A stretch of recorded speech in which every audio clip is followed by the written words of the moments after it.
예, 이번 시간은 코드 이그나이터에 트위터 부트스트랩을 적용하는 방법을 알아보겠습니다. 그 과정에서 이 파일과 관련된 부분들에 대해서 조금 더 경험해 보실 수가 있을 거고요. 그리고 외부 라이브러리를 여러분의 코드 이그나이터 애플리케이션에 적용하는 방법도 같이 살펴보게 될 겁니다. 예, 수업이 예외적으로 꽤나 깁니다. 26분 정도 되는데요. 요것은 필수적인 수업은 아니기 때문에 만약에 여러분이 트위터 부트스트랩에 관심이 없거나 또는 이런 부분에 대해서 크게 지금 볼 필요가 없다고 한다면 이번 수업은 넘어가셔도 됩니다. 그리고 우리가 버전 관리를 하고 있기 때문에 다음 수업에서 제공되는 버전 관리 소스 코드를 받고 거기서부터 수업을 따라오시면 됩니다. 자, 우선 지금 보고 계신 이 화면은 이 부트스트랩의 홈페이지입니다. 이 홈페이지를 통해서 여러분이 부트스트랩의 소스 코드를 다운로드 받을 수도 있고 또 부트스트랩과 관련된 다양한 예제들, 또 사용하는 방법들에 대한 튜토리얼도 얻을 수가 있습니다. 그리고 지금 보고 계신 이 페이지 자체가 트위터 부트스트랩으로 만들어졌기 때문에 이것을 보시면 부트스트랩이 어떤 것을 할 수 있는지에 대해서 여러분들이 파악하는 데 도움을 받을 수가 있습니다.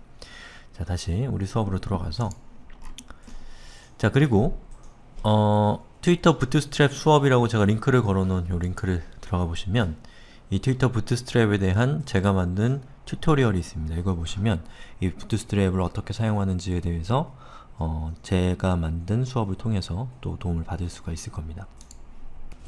자, 우선 제일 먼저 해야 될 것은 트위터 부트스트랩을 다운로드 받는 건데요. 자, 다운로드를 받아서 그 다운로드 받은 파일의 압축을 풀고 그리고 저 같은 경우는 이 static이라고 하는 파일, 그 디렉토리 밑에 lib이라고 하는 디렉토리를 만들었습니다. lib은 보통 라이브러리의 약자죠. 그리고 그 밑에다가 bootstrap이라고 하는 디렉토리로 시작되는 디렉토리가 이런 구조로 만들어지게 여러분이 압축을 풀어주시면 됩니다. 자, 저는 리눅스에서 리눅스 기준으로 설명을 드리겠습니다. 자, 여기 다운로드 부트스트랩이라고 하는 버튼에다 마우스 포인트 올려놓고 오른쪽 클릭해서 링크 주소를 복사합니다. 자, 그리고 쉘로 들어가서 저는 코드 이그나이터를 지금 바따따따 밑에다가 설치를 해놨거든요. 그러면 여기서 저는 이미 static이라고 하는 디렉토리를 생성을 해놨습니다. 자, 이 static이라고 하는 디렉토리를 들어가고요. 그리고 거기에 제가 mkdir로 lib이라는 디렉토리를 만들고 그 안으로 들어갔습니다. 그리고 방금 제가 링크 주소를 복사한 이 트위터 부트스트랩의 URL을 붙여넣기 해서 다운로드를 받겠습니다.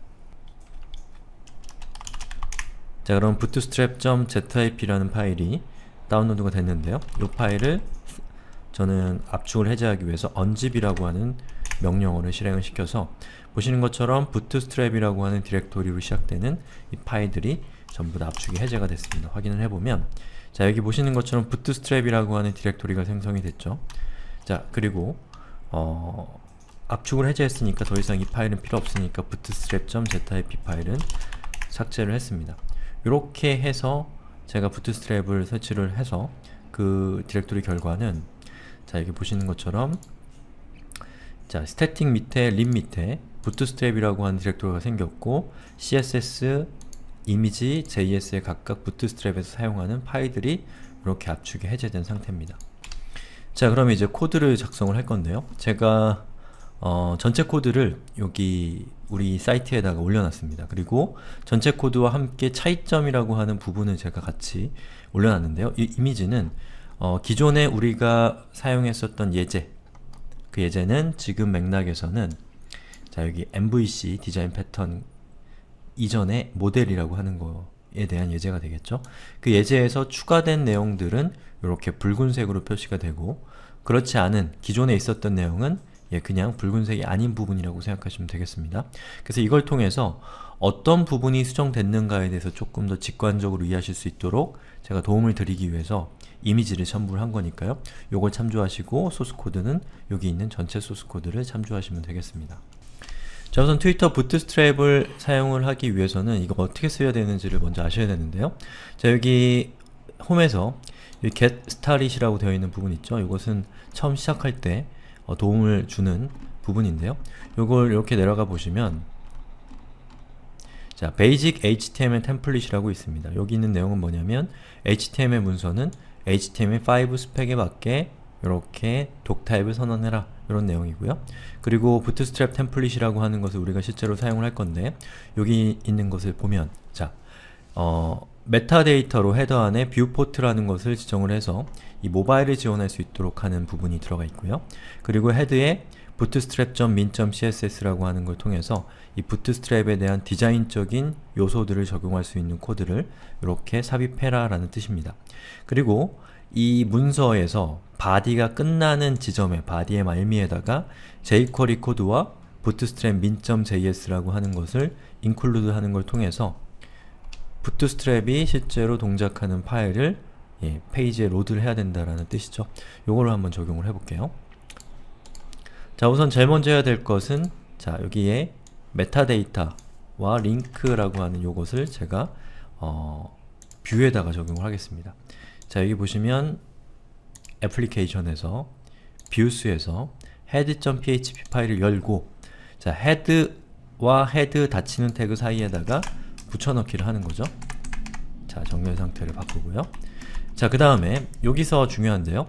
링크 뒤에 있는 bootstrap min.css라고 하는 저 파일을 여러분이 경로를 잘 지정을 하셔야 됩니다.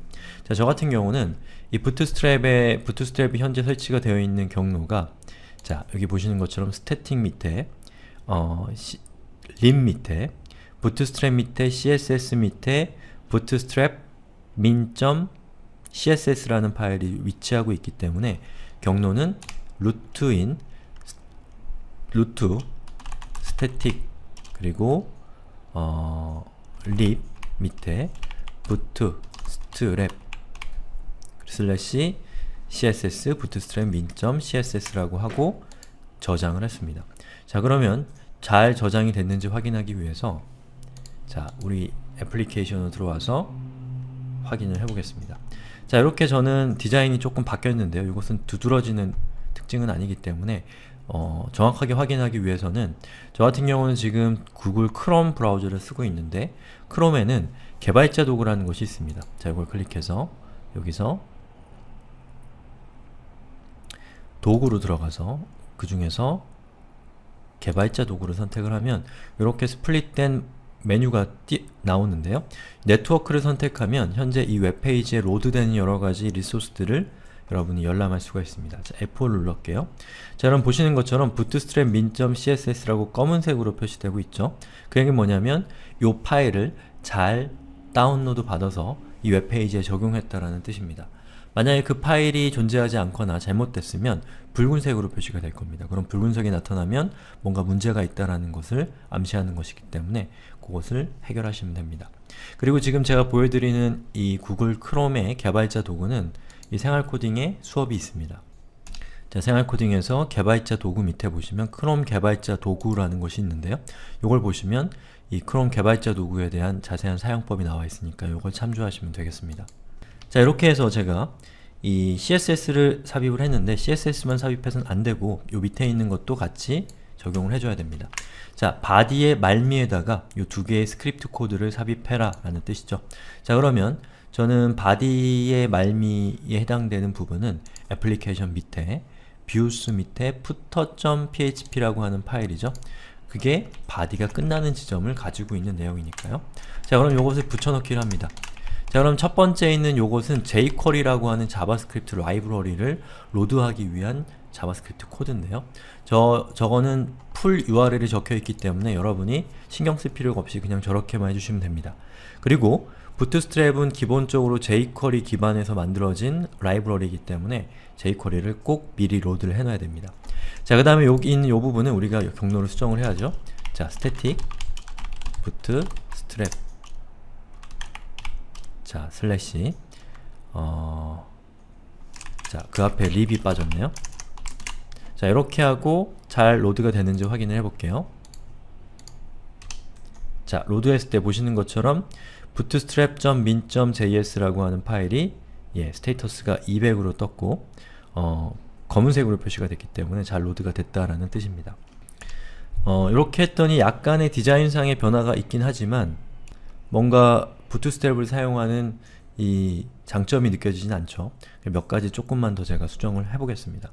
자, 우리 수업은 코드 이그나이터 수업이기 때문에 부트스트랩에 대해서는 간단하게 설명을 드릴 겁니다. 우리한테 중요한 것은 이 외부 라이브러리를 사용하는 방법, 또 스태틱한 파일을 여러분이 핸들링하는 방법에 대해서 이해하는 것이 중요하기 때문에 거기에 초점을 맞추시면 되겠습니다.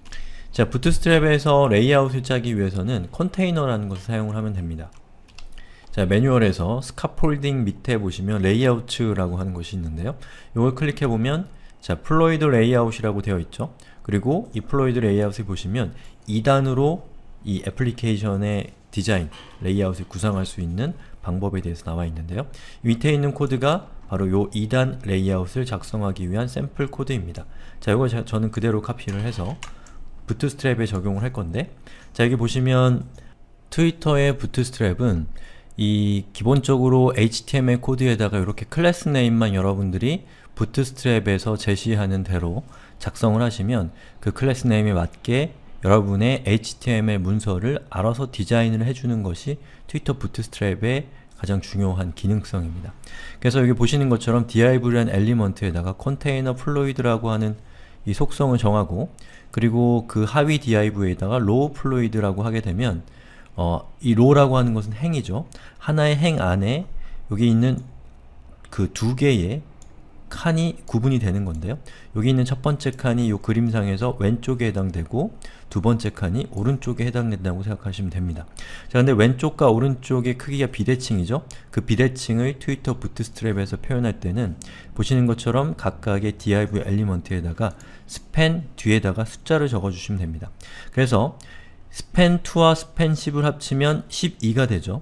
그러면 요 전체 크기가 12라고 했을 때, 자, 첫 번째 나오는 div 엘리먼트는 두 칸을, 12칸 중에 두 칸, 12분의 2만큼의 부피를 차지하는 것이고, 자, 그리고 span 10이라고 되어 있는 두 번째 엘리먼트는 12분의 10이니까 12분의 10만큼의 부피를 차지하게 되는 겁니다.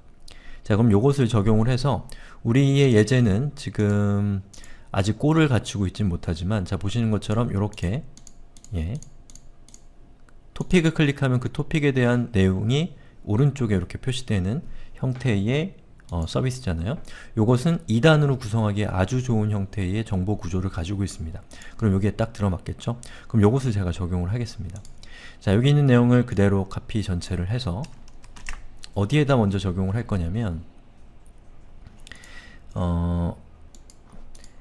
여기 있는 내용을 어떤 특정한 파일에다가 다 집어넣지는 않을 거고요. 필요한 부분마다 조각조각 파일로 쪼개서 반영을 할 겁니다. 자, 그래서 요 span2에 들어갈 것과 span10이라고 하는 요 두 개의 엘리먼트에 들어갈, 그림으로 치면 이 부분과 이 부분에 들어갈 녀석들은, 자, 여기 코드로 다시 들어와서 뷰 안에 보면 main.php라는 것이 있고, 그리고 get.php라는 것이 있죠. 바로 main과 get이라고 하는 부분은 우리 예제상으로 봤을 때, 자, 요 밑에 있는 이 영역, 이 영역에 해당되는 부분이 main과 get.php의 포지션이라고 할 수가 있는데요. 요 부분은 이 부트스트랩 상에서는 이 부분에 해당되기 때문에 바로 span10이라고 하는 것 안에 들어간다고 생각하시면 되겠고요. 그리고 요 위쪽에 있는 이 부분 있죠. 토픽의 리스트를 표시하는 부분은, 자, 다시 소스 코드로 들어갈게요. 너무 왔다 갔다 해서 여러분 머리가 아프실 것 같긴 한데, 자, topic_list.php라는 파일 안에 바로 저 사이드바, 토픽 리스트를 출력하는 놈이 담겨져 있잖아요. 바로 이 부분이 이 트위터 부트스트랩 상에서는 왼쪽에 들어가고, 코드상으로는 바로 이 부분에 감싸지게 되는 거죠. 자, 그럼 전 요것을 카피해서 먼저 topic_list에다가 적용을 해보겠습니다. 자, 저거를 카피해서 지금 저는 topic_list.php라는 파일을 열었어요. 자, 그리고 div, 그 다음에 여기 있는 내용은 들여쓰기를 하기 위해서 이렇게 한 다음에 저장을 한 거죠. 자, 이렇게 하면, 자, 여기 topic list라고 하는 놈은 바로 그 div span2라는 것을 감싸게 2 안에 들어가게 되는 거죠. 자, 그 다음에 span10에 들어가야 될 것들에게 한번 적용을 해보면, 자, 우선 get.php가 있을 겁니다. 자, get.php의 아티클 바깥쪽에다가, 자, 보시는 것처럼 div 엘리먼트를 적용을 했습니다. 자, 이렇게 적용을 하면 어떻게 코드가 되는지 한번 볼까요? 자, 이렇게 됐는데 아직 완성된 건 아닙니다. 자, 요소 검사를 해보면 자, 보시는 것처럼 바디 밑에 span2와 span10이 있는데 span2 안에는 자, 지금 화면에 강조 표시되는 것처럼 사이드바가 들어갔고요. span10 안에는 아티클이 들어간 것을 볼 수가 있습니다. 자, 그럼 나머지 부분을 또 우리가 적용을 해야겠죠? 나머지 부분은 여기 있는 로우 플로이드와 컨테이너 플로이드라고 하는 건데요. 요것을 저는 카피해서 이 두 개의 파일에서 공통적으로 사용되는 헤더와 푸터에다가 각각 분할해서 저장을 하겠습니다. 그래서 이 부분은 모든 파일에서 사용을 하는 영역이면서 코드상의 위쪽에서 나타나는 거기 때문에 head.php에 담고요. 여기 있는 요 지금 가리킨 이 태그들이 닫히는 태그, 즉 밑에 있는 두 개의 닫히는 div는 아래쪽에 등장하는 공통 요소이기 때문에 footer.php에다가 담겠습니다. 자, 이거 카피해서 자, head.php에다가 방금 제가 카피한 내용을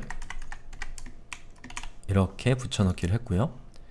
자, 그 다음에 요 밑에 있는 두 개의 div를 카피해서 이번에는 footer.php에다가 적용을 하겠습니다.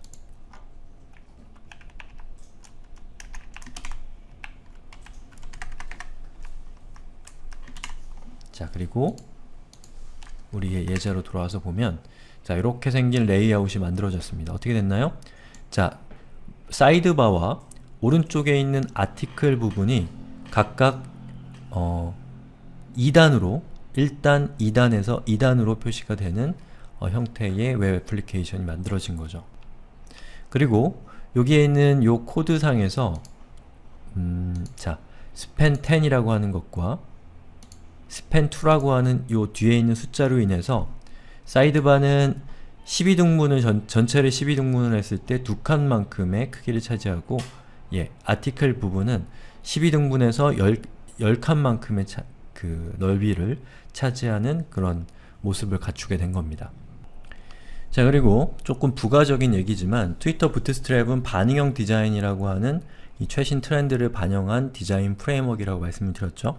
자, 반응형 디자인이라고 하는 것은 무엇이냐면 요 유저 에이전트, 즉 이 웹페이지를 표시하고 있는 이 애플리케이션의 또는 디바이스의 넓이에 따라서 이 안에 있는 컨텐츠가 자동으로 반응해서 가장 최적화된 모습을 갖게 된다라는 뜻입니다. 자, 위쪽에 있는 여기 있는 요 메뉴를 한번 보시죠. 요 메뉴를 제가 이렇게 줄이면 자, 보시는 것처럼 여기서 어떻게 됐나요? 여기 있었던 메뉴들이 사라지고 버튼이 하나 생겼죠. 이 버튼을 클릭하면 아까 수평으로 배치되어 있었던 항목들이 이 버튼의 서브 항목으로 들어간 것을 볼 수가 있죠. 자, 제가 한번 다시 이걸 키워볼게요. 다 위로 올라오죠? 예, 그렇게 되는 겁니다. 자, 그 다음에 요 밑에 보시면 이렇게 컨텐츠가 2단으로 현재 구성이 되어 있는데 요걸 조금 더 줄이면 어떻게 되는지를 한번 보시죠. 자, 여기서 보시는 것처럼 사이드바에 위치하고 있었던 메뉴가 제일 위로 올라오면서 화면 전체를 사용하게 됐고 그 옆에 있었던 그 컨텐츠 영역은 사이드바 밑으로 내려와서 이 모바일과 같은 협소한 디바이스, 이 스크린이 작은 디바이스에서도 여러분이 보기 편하도록 디자인이 알아서 반응하고 있다는 것을 보여주는 겁니다. 자, 요걸 적용하기 위해서는 또 우리가 파일을 사용을 해야 되는데요. 자, 여기 보시면 responsive design이라고 하는 부분이 있습니다. 스카폴딩 밑에요. 자, 여기 있는 요 코드를 여러분의 코드에다 적용을 하라는 뜻입니다. 자, 요거를 제가 카피해서 붙여넣기를 해볼게요. 저걸 어디다 적용해야 될까요? 바로 head.php에다 적용을 해야 되는데요. 자, 여기다 이렇게 붙여넣기를 합니다. 자, 근데 이 중에서 위쪽에 있는 메타데이터는 이미 위쪽에서 우리가 적용을 한 거기 때문에 적용할 필요가 없고요. 그리고 밑에 있는 bootstrap-responsive.css라고 하는 파일을 include 해야 되는데 경로가 지금 문제가 있죠. 이 경로를 바로 잡아 보겠습니다. 자, 위쪽에 있는 bootstrap min.css의 경로는 맞기 때문에 저 경로를 적용을 하면 이렇게 된 모습이 되는 거죠. 자, 그래서 트위터 부트스트랩은 기본적으로 반응형 디자인 기능을 가지고 있지만 사용자에 따라서는 반응형 디자인을 원하지 않을 수도 있기 때문에 기본 예제에서는 반응형 디자인을 적용하지 않은 방법을 제시를 한 거기 때문에 우리가 반응형 디자인을 키기 위해서 이 CSS 파일을 추가적으로 더 부과를 해준 겁니다. 그러면 이 파일이 들어가게 되면 저 파일이 바로 반응형 디자인의 역할을 해주는 파일이 되는 거죠. 자, 그러면 우리의 애플리케이션의 디자인이 어떻게 바뀌는지를 한번 살펴볼까요? 자, 여기 있는 요 브라우저의 크기를 제가 조금 줄여보면, 자, 보시는 것처럼 일정한 크기보다 작아지면 사이드바에 있었던 메뉴가, 사이드바에 있었던 아티클이 이 사이드바 옆에 있었던 아티클이 사이드바 밑으로 내려가면서 작은 디바이스, 작은 스크린에서도 보기 편한 형태의 디자인으로 자동으로 변경이 되는 겁니다. 자, 그럼 여기서 예제를 끝내면 조금 허전하기 때문에 우리가 요 위쪽에다가 메뉴를 한번 붙여보도록 하겠습니다. 자, 메뉴와 같은 것들은 컴포넌트라고 합니다. 이 컴포넌트라고 하는 것은 구성요소라는 뜻이고 UI상의 구성요소라는 뜻입니다. 그래서 트위터 부트스트랩은 이 반응형 디자인을 위한 레이아웃 기능 외에도 트위터가 기본적으로 제공하는 여러가지 버튼이나 이 컨트롤이라고 하는 것들을 제공을 하기 때문에 여러분들이 그걸 직접 만들려면 굉장히 힘듭니다. 하지만 이 부트스트랩이 제공하는 것을 사용을 하게 되면 아주 몇 줄의 코드만으로 그렇게 복잡한 이 프론트엔드 애플리케이션을 바로 여러분이 사용할 수 있다는 장점이 생깁니다. 자, 여기 스카포이딩 옆에 있는 베이스 CSS 옆에 있는 컴포넌트를 클릭해 보세요. 자, 그럼 여러가지 컴포넌트에 대한 예제가 있고요. 여기 있는 것들을 사용하기 위해서는 요 밑에 있는 코드를 잘 사용을 하시면 되는 건데요. 지금 제가 필요한 것은 이 상단에 있는 메뉴 부분이기 때문에 그 메뉴는 내부 바라고 하는 이름을 가지고 있는 컴포넌트입니다. 자, 내부바 항목의 여러가지 형태의 내부바를 사용하는 활용 방법이 있는데요. 그 중에 responsive 내부바라고 하는 것이 있네요. 여기 있는 예제를 쭉 보니까 요걸 이용하면 이 반응형 디자인을 적용한 내부바, 내비게이션 바를 만들 수가 있다라는 뜻인 것 같습니다. 자, 여기 있는 코드를 그대로 카피해서 제가 적용을 할 건데, 요것은 이 사이트의 공통적인 요소이기 때문에 저는 헤드에다가 붙이겠습니다. 자, 여기서 요런 코드들을 어디다 붙일 것인가는 정답이 없고요. 여러분이 지금 하고 있는 작업의 맥락에 따라서 잘 판단을 하셔야 될 문제입니다. 자, 내부바 같은 경우는 이 컨테이너 바깥쪽에 있는 영역이기 때문에 컨테이너 플로이드라고 하는 클래스를 가지고 있는 엘리먼트 바깥쪽에다가 기술을 이렇게 해주면 됩니다. 자, 저는 내부바라는 거 적용을 했고요. 요것이 어떤 모습으로 보여지는지를 한번 살펴볼게요. 자, 저장을 하니까 보시는 것처럼 이런 모습으로 출력이 됐습니다. 자, 여기 프로젝트 네임이라고 되어 있는 부분을 자바스크립트로 바꿔볼까요? 자, 여기 브랜드라는 클래스로 되어 있는 프로젝트 네임이라는 부분을 저는 자바스크립트로 바꾸겠습니다. 그리고 저장을 해보면 보시는 것처럼 이렇게 자바스크립트라는 제목을 가지고 있는 문서가 만들어졌고 훨씬 더 보기 좋은 모습으로 바뀌었죠. 그리고 여기 있는 그 내부바를 저 같은 경우는 이렇게 라운드가 쳐져 있는 박스 모양인데 요 위쪽 상단에 아예 착 달라붙고 이고 싶다면 자, 어떻게 하면 될까를 한번 찾아볼게요. 자, 여기 보시면 Fixed to 탑이라고 되어 있죠. 즉 탑에다가 내부바 내비게이션을 붙인다라는 뜻입니다. 그때는 이 div 엘리먼트에 보시면 내부바 Fixed 탑이라고 하는 클래스 네임을 내부바에다가 더 추가시켜주면 된다고 하니까요. 여기 있는 이 내부바에다가 이렇게 붙여넣기를 하고 적용을 해보겠습니다. 어때요? 이런 모습이 됐죠? 자, 그런데 여기 있는 요 컨텐츠가 가려버렸죠? 이것은 요 위쪽에 있는 메뉴 자체가 플로팅 되어 있기 때문에, 다시 말해서 이 붕 뜬 상태이기 때문에 밑에 있는 이 컨텐츠가 위쪽에 달라붙게 된 겁니다. 자, 이걸 해결하기 위해서는 body에다가 패딩 값을 주시면 되는데요. 이때 주의할 것은 이 body에다가 패딩 값을 주실 때, 자, 여기 보시면 bootstrap min.css는 bootstrap core css 파일이라고 합니다. 자, 그다음에 bootstrap responsive.css는 responsive css 파일이거든요. 요 두 개의 그 css 선언 사이에다가 스타일 선언을 해주셔야 됩니다. 아니, 그렇게 하지 않으면